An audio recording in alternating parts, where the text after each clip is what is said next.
15 पैदाइशी पापी। शरद ऋतु के प्रारंभिक दिन। वर्ष भर के इसी एक मौसम में धूप सेंकने से मजा आता है।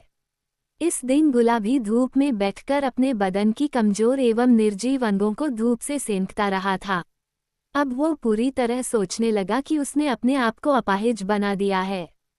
गुमराह जहादी जनूनियों के बहकावे में आकर वो गोली चलाने पर मजबूर हो गया और अंत में उन्हीं गोलियों का शिकार बनकर अपनी काया को जर्जर बना दिया। तथाकथित आज़ादी के नाम पर एक ढकोसला नारा, वतन को तबाही के दहाने पर ले जाने वाला नारा।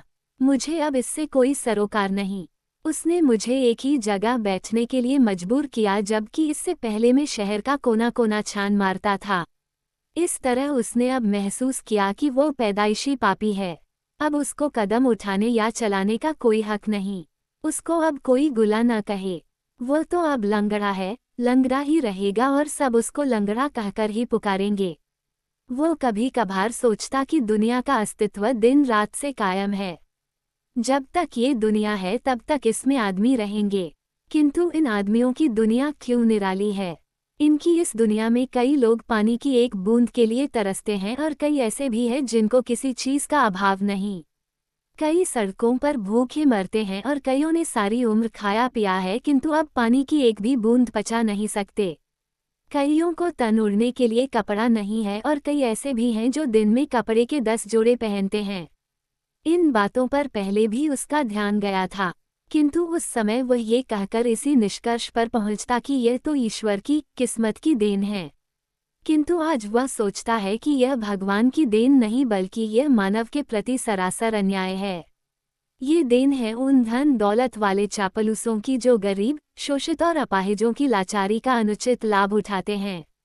तिस पर भी जिसको किसी कला का सहारा वरदान प्राप्त हो, वह तो आसमान से बातें करता है। इनको इस बात पर ध्यान ही नहीं कि सब निरोगी होकर आते हैं, किंतु अंत में किसी न किसी रोग से पीड़ित यहाँ से जाना है। हर बार एक आह भरकर गुला अपने आप से कहता, काश तिकड़ी के दोनों पात्र बराबर रहें। उसको अपाहिजों के प्रति सहानुभूति थी, क्योंकि वह स्वयं गोली लगने से अपाहिज बन गया था। वस्तुतः ये सत्य है कि जिस तन लागे वही तान जाने। वो इनके लिए बहुत कुछ करना चाहता था, किंतु खाली हाथ क्या कर सकता था। खाली जेब लेकर क्या कभी किसी चीज का सौदा किया जाता है। किसी लखपति से पैसा मांगने की हिम्मत नहीं पड़ती थी। वह तो सिर्फ एक गायिका के पीछे पड़ गया। अथक परिश्रम करने के बाद उसके गाने की महफिल का आयोजन किया। उसने टिकटों के पैसे इस आशा से जमा किए थे कि बाद में इस राशि को जरूरतमंद अपाहिजों में बांट लेगा, किंतु नहीं। उसने दूर शून्य की ओर देखा और इसी के साथ बयाबानों में भटक गया। हाल तमाशाइयों से खचाखच भरा हुआ था। सभी इसी प्रतीक्षा में थे कि कब स्टेज से पर्दा हट जाए और उनकी मन चहेती गायिका अपनी सुरीली आवाज में गाए। श्रोता तो उस पर पागल हो गए थे। बात तो कुछ नहीं थी, बस उसकी आवाज सुरीली थी। गुला भी उसी के इंतजार में था। अंत में पर्दा हट गया और स्टेज पर गायिका और उसके आसपास साज बजाने वालों को देखकर दर्शकों ने तालियां बजाईं। साज बजाने वाले उसके पास ऐसे बैठे थे जैसे भौरे फूल के आसपास मंडरा रहे हैं। गायिका ने गाना शुरू किया और इसी के साथ साज बजने लगे। गायिका की सुरीली आवाज हाल में गूंजने लगी। इससे सब ऐसा महसूस करने लगे कि स्टेज पर साजों के साथ देवी देवताओं ने पदार्पण किया है। गाने की महफिल खत्म हुई। इसी के साथ दर्शक हाल से खिसकने लगे। गुला को पता ही न चला कि बैसाखियों के सहारे वो गायिका के पास कैसे पहुंच गया। वो तो उसके साथ बातें करना चाहता था, शायद अपना दुख दर्द सुनाना चाहता था। वो उसके पास बैठकर उसकी सुरीली आवाज की प्रशंसा करना चाहता था। इतना ही नहीं, उसके गायन की कुछ कमियों की ओर इशारा करना चाहता था, किंतु उसके अनुसार उसके गायन में जो कमी थी वह तो थी ही, मगर उसने पहले इस संबंध में कुछ नहीं कहा। किंतु गायिका अपने गायन में कमियों के बारे में जानना चाहती थी। आखिर कौन सी कमी है उसके गायन में? यदि कोई कमी है तो वह उसको दूर कर सकती है। उसने गुला को इस बारे में बार बार पूछा, मगर उसके इस प्रश्न का उसके पास एक ही उत्तर था, गुलाब तो अपने नीचे के कौंटों का महत्व क्या जाने या अंधा क्या जाने की वसंत आ गई है। मतलब उसका सवाल, आपकी इस गायकी में यदि मानवता का जज्बा ओतप्रोत होता तो मैं आपको एक बड़ा कलाकार ही नहीं मानता बल्कि आपको देवी के तुल्य पूजन भी करता। गुला के स्पष्ट शब्द ये सुनकर गायिका गुस्सा हो गई। वह अपने इस गुस्से को अंदर से ही पी गई।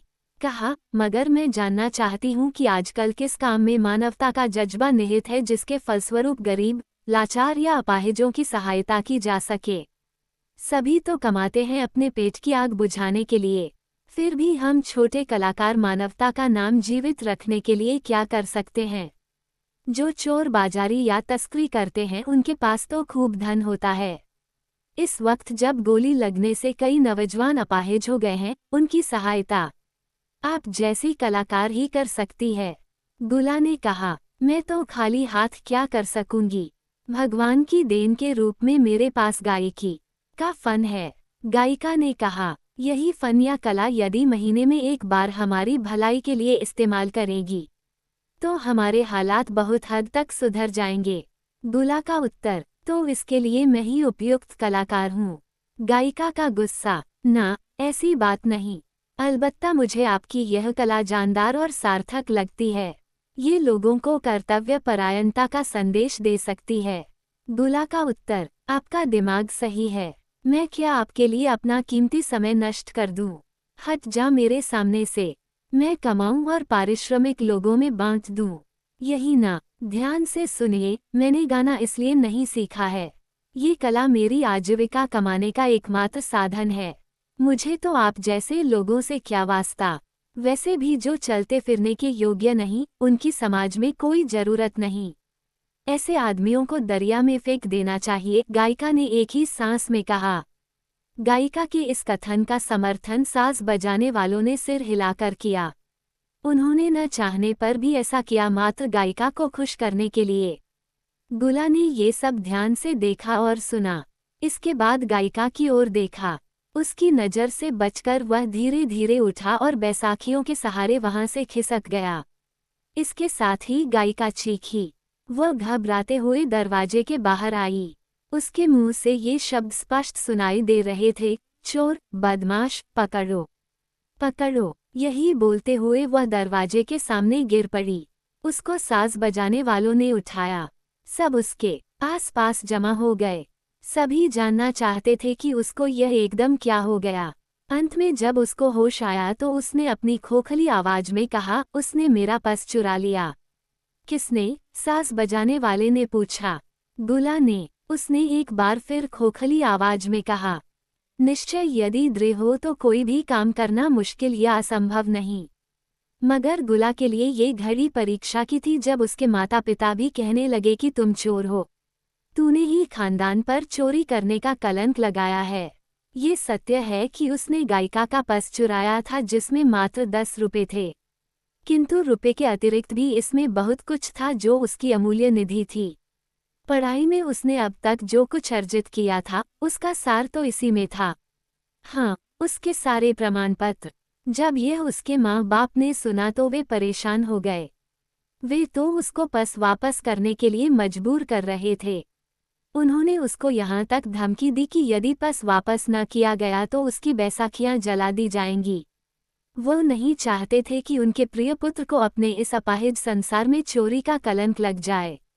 इसके विपरीत वे उसको हर समय समझाते कि अपनी मेहनत से कमाई करोगे तो मान सम्मान से रहोगे। हमें तो उन लोगों की ओर नहीं देखना है जिन्होंने काले धन से बैंक के खाते खोले हैं या जो आज से 40 वर्ष पूर्व गरीबी की रेखा से नीचे जी रहे थे, वही आज लाखों में बातें कर रहे हैं। मगर गुला उत्तर में यही कहता कि उसके पास पर्स अमानत के रूप में रहेगा और इसमें किसी प्रकार की खयानत नहीं होगी। किंतु गायिका को पर्स उसी सूरत में वापस मिलेगा जब हम जैसे लोगों की भलाई के लिए गायन के एक कार्यक्रम का आयोजन हो सके। इसके लिए पहल तो उसी को करनी है। इसी से दूसरों को प्रेरणा मिल सकती है। हमें तो पूंजीपतियों से क्या लेना देना। ये तो हमारी मुसीबतों का पहाड़ उठाने वाले नहीं। वे तो पैसा देखकर अंधे हो गए हैं। वे तो सोचते हैं कि इस दुनिया में हमारे जैसे सभी हैं। किस तरह से और पैसा कमाया जाए, यही तो उनकी नीयत है। इस तरह से तराजू के एक पलड़े पर गिरते हुए मानव मूल्यों का भार है तथा दूसरे पलड़े पर गायिका के गायन का आयोजन यदि न हो पाए तो गुला की आरजू दम तोड़कर रह जाएगी, और यदि गायिका को पस न मिल जाए तो उसको नौकरी या काम मिलना मुश्किल है। माना कि वह प्रसिद्ध कलाकार है किंतु प्रमाण पत्रों के बिना आजकल कुछ नहीं चलता। तिकड़ी का कौन सा पलड़ा नीचे है और कौन सा ऊपर ये तो किसी की समझ में नहीं आता था। बस यदि गायिका को वापस मिल जाएगा तो फिर क्या वह महफिल में गाएगी। मगर इस समय गुला अपनी बैसाखियां जलाने के लिए तैयार था। वह अपनी दुनिया उजाड़ देना चाहता था मगर उसका निश्चय अटल था। जो काम करने पर वह आता था वह तो करता ही था। वह तो हर किसी से कहता कि तुम एक अपाहिज की सूरत देखते हो मगर उसके लगन की दाद नहीं देते। उसकी बेबसी पर तरस खाते हो मगर उसकी मायूसी पर झूठे आंसू भी नहीं बहाते। उसको रोज रोटी खाते देखते हो मगर उसकी मूल आवश्यकताओं की ओर ध्यान नहीं देते। किंतु ये गुला के व्यक्तित्व का एक पहलू था। गायिका के लिए ये सारी बातें तरकीन थीं। वह तो एक कलाकार थी और अपनी कला का प्रदर्शन करना चाहती थी। कुछ पैसों के लिए वह अपनी कला बेचना नहीं चाहती थी। वह तो एक सस्ती गायिका नहीं थी। वह तो किसी का कहना मानने के लिए तैयार नहीं। फैसला हो जाए तो किस तरह। गुला के माता पिता के सामने यह एक बड़ा प्रश्न था। गायिका ने उनको ये कहकर धमकी दी कि यदि 12 घंटे तक पस वापस न किया गया तो वह थाने में रिपोर्ट लिखवाएगी। मगर वे नहीं चाहते थे कि पुलिस उनके घर तलाशी लेने आए। अब गुत्थी को सुलझाना तो उन्हीं का काम था। उनको कुछ समझ में नहीं आता कि गुत्थी सुलझे तो कैसे, वो करेंगे भी तो क्या। उनकी आंखों से आंसू बह निकले। अंत में वे गायिका के घर गए और अनुनय विनय कर कहने लगे कि वह थाने में रपट न लिखवा ले, ये तो हमारी इज्जत का सवाल है। हम तो आपको अपनी बेटी के रूप में मानते हैं। क्या हमारी बेटी घर की तलाशी पुलिस से करवाएगी? क्या बहन अपने भाई को पुलिस से पकड़वाएगी? किंतु इन बातों से गायिका पसीजी नहीं। इन बातों का उसके लिए कोई महत्व नहीं था। अंत में जब उसने कुछ नहीं माना तो गुला के बापू ने सिर से पगड़ी उतारकर उसके कदमों में रख दी। इस समय गायिका को उसकी बेबसी का कटु एहसास हो गया। वो पसीज गई। उसने अपने मधुर कंठ से गाना गाने के कार्यक्रम में भाग लेना मान लिया गुला की खुशी के लिए। शर्त ये थी कि जो आय इस कार्यक्रम से वसूल होगी वह अपाहिजों की भलाई के लिए व्यय होगी। यदि ऐसा न हो तो मैं मुफ्त में बदनाम नहीं होना चाहती। अंत में गाने के कार्यक्रम का आयोजन हो गया। हाल गाना सुनने वालों से खचाखच भर गया। कुछ सेकंड के बाद स्टेज का पर्दा हट गया, किंतु देखने वालों को आश्चर्य तब हुआ जब उन्होंने माइक के पास गुला को देखा। वह 2 बैसाखियों के सहारे खड़ा था। उसने माइक में कहा, इससे पहले कि आप अपनी मनपसंद गायिका के मधुर कंठ से गाना सुने, मैं आपसे कहना चाहता हूं कि इसके पीछे एक विशेष मकसद है जिसकी रूपरेखा सुनकर आपका दिल बाग बाग हो जाएगा। हाँ, आज ये गायिका उस मानवीय सहायता का श्री गणेश कर रही है जो ललितादित्य के समय की इंद्रप्रभा, चक्रवर्मन के समय की हंसा, हर्ष के समय की नागलता और बड़शाह के समय की तारा न कर सकी हैं। माना कि इसके पास अपना एक अलग फन है मगर फन तो फन ही होता है और इससे लोगों का मनोरंजन किया जाता है। आपको ये जानकर सुखद आश्चर्य होगा कि आज ये हम जैसे लोगों की सहायता के लिए गा रही है ताकि दूसरों को इस बात का एहसास हो जाए कि उनको भी हम जैसे लोगों की सहायता करनी चाहिए। हमारा ध्यान रखना इनका कर्तव्य बनता है। अंत में इनसे निवेदन करता हूँ कि माइक के सामने आएं और अपने रसीले गायन से आपका मनोरंजन करें। इसके साथ ही सभी ने तालियां बजाईं। गायिका माइक के सामने आई। उनके साथ साज बजाने वाले खड़े हो गए। गायिका ने गाना शुरू किया और साज बजाने वालों ने साज बजाए। साजों की गूंज होते ही तालियां बजने लगीं। कुछ सेकंड तक साज बजते रहे मगर ज्यों ही गायिका ने गाना शुरू किया तो उसको खांसी आने लगी। उसका गला सूख गया। उसकी खांसी का दौर चलता रहा और वह गा न सकी। वह छटपटाए। ये देखते ही सुनने वालों ने हंगामा किया। उसने धीमे से गुला को कहा कि मेरे गले में खराश हो रही है। लगता है कि मेरा गला इसी दम बैठ जाएगा।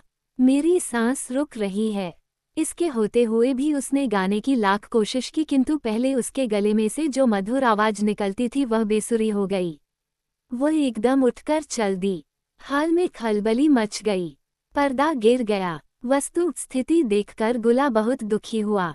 आज उसको इस बात का एहसास हो गया कि वह पैदाइशी पापी है।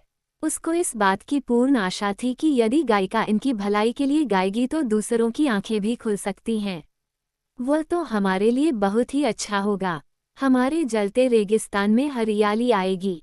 गरीबों की बात भी कोई सुनेगा और उनमें हमें सहायता करने का एक नया जज्बा उभरेगा। अभी तो गायिका ठीक थी, ये देखते ही देखते उसको क्या हो गया। दरअसल शरीर पर कोई भरोसा नहीं।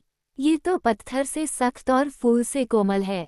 चलो, इस बार न सही, अगली बार उनके गायन के कार्यक्रम का आयोजन करना ही पड़ेगा। नहीं तो यह मजाक रहेगा। जो सुनने वाले पहले आए थे उन्हीं को फिर से आमंत्रित किया जाएगा, नहीं तो सब यही समझेंगे कि कोई चाल थी जिसके द्वारा मैंने उनके टिकट के पैसे ऐंठ लिए। मैं क्यों इस तरह की बदनामी अपने ऊपर ले लूं? क्यों न मैं इस समय गायिका के घर जाऊं? गुला ने बैसाखियां थाम ली और पूरी गति के साथ उसके घर की ओर चल दिया। वहां गायिका सोई हुई थी और घर के सदस्य उसके आसपास गुमसुम बैठे थे। वो कमरे के अंदर आया और इन्हीं के साथ बैठने लगा। इस समय वह कुछ न समझ पाया कि यहाँ क्या बात है। अंत में गायिका ने आंखें खोली और गुला की ओर देखा। वो एकदम उठी और रुंधी हुई आवाज में कहने लगी, तुम? हाँ, मैं गुला। उसका उत्तर, ऐसा न कहिए, तुम्हारा नाम गुलाम अहमद है। आज मैं तुम्हारी मुसीबत समझी।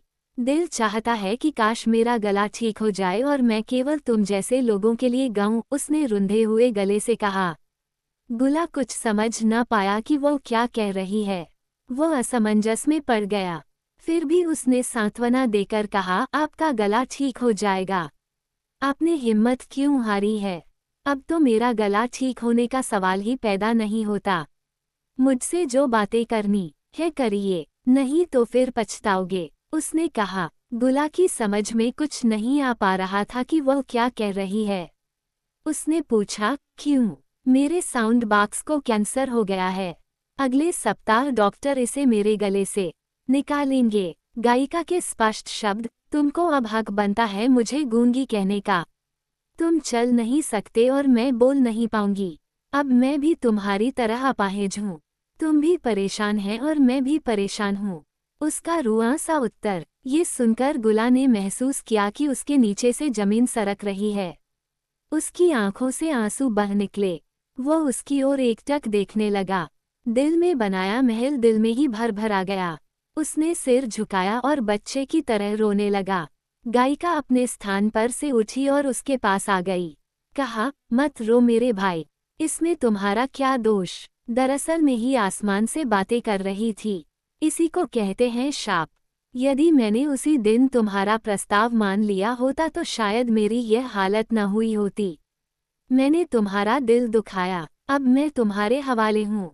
मुझे किसी चीज की जरूरत नहीं, सिर्फ मेरी खबर पूछने आना। पैदाइशी पापी। 148। ये सुनकर गुला सोच के नमे भटक गया। उसकी इस सोच का एक अलग अर्थ था। वह मानता था कि वह पैदाइशी पापी है, किंतु इस बात की कल्पना नहीं करता था कि उसके पापों के जाल में कोई अन्य फंस जाए। उसने अपने आप से कहा कि यदि मेरी ये बैसाखियां न होती तो इस तरह की घटना कभी न हुई होती। मुझे तो इसकी सजा जरूर मिलनी चाहिए, नहीं तो मैं कोई और कुकर्म करूंगा। घर पहुंचकर उसने सोचा कि वह अपनी बैसाखियों के टुकड़े टुकड़े कर दे। शायद इसी से उसका नया संसार शुरू हो जाए।